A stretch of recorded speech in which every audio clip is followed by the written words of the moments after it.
আজকের ভিডিওটি অঙ্গনারী কর্মী এবং অঙ্গনারী সহায়িকা পরীক্ষার্থীদের জন্য অত্যন্ত গুরুত্বপূর্ণ হতে চলেছে। আজকের ভিডিওতে আমরা আলোচনা করব একটি অত্যন্ত গুরুত্বপূর্ণ রচনা, সেটির নাম হলো সার্বিক সাক্ষরতা প্রকল্প।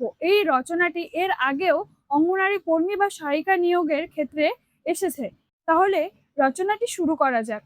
সার্বিক সাক্ষরতা প্রকল্প রচনাটির প্রথমেই শুরু হবে ভূমিকা দিয়ে। প্রত্যেকটি রচনার যেরকম ভূমিকা থাকে তেমনি এই রচনাটিরও একটি ভূমিকা আছে। ভূমিকায় চলো দেখে নেওয়া যাক কি কি লেখা আছে। শিক্ষা হলো একটি জাতির উন্নতির মূল চাবিকাঠি এবং সমাজের আয়না। নিরক্ষরতার অন্ধকার দূর করে দেশের প্রতিটি মানুষকে শিক্ষার আলোয় আলোকিত করার লক্ষ্যে 1988 সালের 5ই মে ভারতে জাতীয় সাক্ষরতা মিশন বা সার্বিক সাক্ষরতা প্রকল্পের সূচনা হয়। এখানে সময়টা অত্যন্ত গুরুত্বপূর্ণ, সবারই মনে রাখা দরকার সালটা, যে 1988 সালের 5ই মে ভারতে জাতীয় সাক্ষরতা মিশন বা সার্বিক সাক্ষরতা প্রকল্পের সূচনা হয়। কেরালা রাজ্যের এর্নাকুলাম জেলায় প্রথম এই প্রকল্পের সফল রূপায়ণ ঘটে। এটিও অত্যন্ত গুরুত্বপূর্ণ একটি বিষয় যে কোন জেলায় এই প্রকল্পটি প্রথমে সফল রূপায়ণ ঘটে। কেমন, এই প্রকল্পের মূল লক্ষ্য কেবল অক্ষর জ্ঞান দেওয়া নয় এবং মানুষের দৈনন্দিন জীবনে স্বনির্ভর করে তোলা এবং তাদের মধ্যে বৃহত্তম সামাজিক ও স্বাস্থ্য সচেতনতা বৃদ্ধি করা। ধীরে ধীরে এই রচনাটাই আমরা দেখবো, রচনাটির দেখবো যে এই সার্বিক সাক্ষরতা প্রকল্পের মূল উদ্দেশ্যগুলো কি ছিল, তারপর এই সার্বিক সাক্ষরতা প্রকল্পে কর্মী এবং সহায়িকারা, মানে অঙ্গনারী কর্মী এবং সহায়িকারা কি কি ভূমিকা পালন করবে।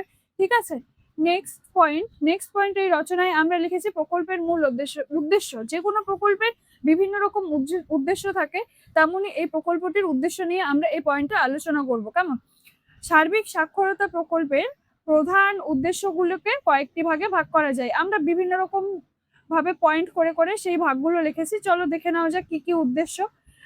মূল উদ্দেশ্য হলো মৌলিক শিক্ষা প্রদান। মূলত 15 থেকে 35 বছর বয়সী নিরক্ষর নাগরিকদের মাতৃভাষায় পড়তে, লিখতে এবং সাধারণ হিসাব নিকাশ করতে শেখানো ছিল এই প্রকল্পের মূল উদ্দেশ্য। নেক্সট, এই সার্বিক সাক্ষরতা প্রকল্পের একটি অন্যতম গুরুত্বপূর্ণ উদ্দেশ্য হলো কি সামাজিক সচেতনতা বৃদ্ধি। সাধারণ মানুষের মন থেকে অন্ধবিশ্বাস ও কুসংস্কার দূর করে এবং নাগরিক অধিকার ও কর্তব্য সম্পর্কে তাদের সচেতন করে তোলা। নেক্সট উদ্দেশ্য কি? নেক্সট উদ্দেশ্য স্বাস্থ্য ও জীবনযাত্রার মান উন্নয়ন। পরিবার কল্যাণ, প্রাথমিক স্বাস্থ্যবিধি, পুষ্টি, টিকাকরণ এবং রোগ প্রতিরোধ সম্পর্কে সাধারণ মানুষকে শিক্ষিত করে তোলা। এটি একটি অন্যতম গুরুত্বপূর্ণ উদ্দেশ্য সার্বিক সাক্ষরতা প্রকল্পের। নেক্সট, স্বনির্ভরতা অক্ষর জ্ঞানের পাশাপাশি কর্মমুখী বা বৃত্তিমূলক শিক্ষার মাধ্যমে মানুষকে স্বনির্ভর করতে সাহায্য করা হলো এই প্রকল্পের আরেকটি গুরুত্বপূর্ণ উদ্দেশ্য। নেক্সট পয়েন্টে চলে যাই। নেক্সট পয়েন্টে আমরা রেখেছি যে সার্বিক সাক্ষরতা প্রকল্পের নানা দিক। এই কর্মসূচিকে সফল করার জন্য বেশ কয়েকটি গুরুত্বপূর্ণ দিকের উপর জোর দেওয়া হয়েছে। সার্বিক সাক্ষরতা প্রকল্পের একটি দিক হলো কি জনসাধারণ ও স্বেচ্ছাসেবকদের অংশগ্রহণ। এই প্রকল্পের অন্যতম প্রধান বৈশিষ্ট্য হলো সমাজের সর্বস্তরের মানুষের অংশগ্রহণ। ছাত্র, তরুণ সমাজ এবং সাধারণ মানুষ স্বেচ্ছায় বিনা পারিশ্রমে নিরক্ষরদের শিক্ষা দেওয়ার দায়িত্ব গ্রহণ করেন। নেক্সট হলো নারী শিক্ষার প্রসার ও ক্ষমতায়ন। এটি আরেকটি গুরুত্বপূর্ণ দিক। এই প্রকল্পের নারী শিক্ষার উপর সর্বাধিক জোর দেওয়া হয়, কারণ একজন মা শিক্ষিত হলে পুরো পরিবার শিক্ষিত হয় এবং সমাজে শিশু ও মাতৃ স্বাস্থ্যের মান উল্লেখযোগ্যভাবে বৃদ্ধি পায়। কেমন, আর কি কি দিক আছে সার্বিক সাক্ষরতা প্রকল্পের? সাক্ষরতা উত্তর কর্মসূচি, মানে সাক্ষরতা আর পর, কেউ স্বাক্ষর হয়ে গেলে তারপর কি কর্মসূচি আছে তাহলে সেগুলো দেখা যাচ্ছে। ও সাক্ষরতা উত্তর কর্মসূচি বা পোস্ট লিটারেসি প্রোগ্রাম। শুধুমাত্র প্রাথমিক অক্ষরজ্ঞান দেওয়ার পরেই এই প্রকল্প থেমে যায় না। অর্জিত শিক্ষাকে মানুষের যাতে চর্চার অভাবে ভুলে না যায় তার জন্য গ্রামে গ্রামে পাঠাগার স্থাপন এবং নিয়মিত পঠন পাঠনের ব্যবস্থা করা হয়। নেক্সট, পরিবেশ ও জনকল্যাণমুখী প্রচার।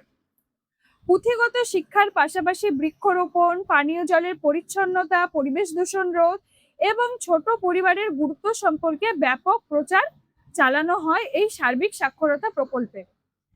নেক্সট যে পয়েন্টটা, এটি অত্যন্ত গুরুত্বপূর্ণ পয়েন্ট। যারা আইসিডিএস কর্মী এবং সহায়িকার পরীক্ষা দেবে, সেই পরীক্ষা দিতে গেলে অবশ্যই সেখানে একটা পয়েন্ট, আমি এর আগেও রচনাগুলো যখন আমি তৈরি করে আমি চ্যানেলে আপলোড করেছি তখন আমি বলেছিলাম যে প্রত্যেকটা রচনার ক্ষেত্রে একটা পয়েন্ট মাস্ট ইম্পর্টেন্ট থাকবে, সেটি হলো আইসিডিএস কর্মী এবং সহায়িকাদের সেটি ক্ষেত্রে কি কি ভূমিকা পালন করবে। তেমনি এই রচনাটির ক্ষেত্রেও আমরা সেরকমই একটা পয়েন্ট রেখেছি যে সাক্ষরতা প্রসারে আইসিডিএস কর্মীদের ভূমিকা। আইসিডিএস কর্মী এবং সহায়িকারা সমাজের একদম তৃণমূল স্তরে কাজ করেন, তাই সার্বিক সাক্ষরতা এবং সচেতনতা প্রসারে তাদের অবদান অনস্বীকার্য। কি কি বলেছে, কি কি করবে তারা?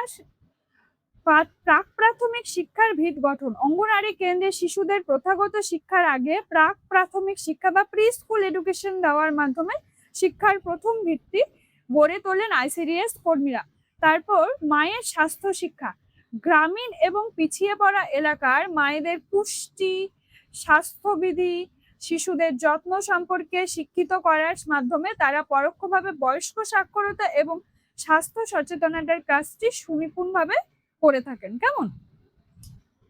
নেক্সট পয়েন্ট হচ্ছে স্কুল ছুট হওয়ার প্রবণতা হ্রাস। শিশুদের পড়াশোনার প্রতি আগ্রহী করে তুললে ভবিষ্যতে তাদের স্কুল ছুট হওয়ার প্রবণতা কমানোর ক্ষেত্রে আইসিডিএস কর্মীদের গুরুত্বপূর্ণ অবদান রয়েছে।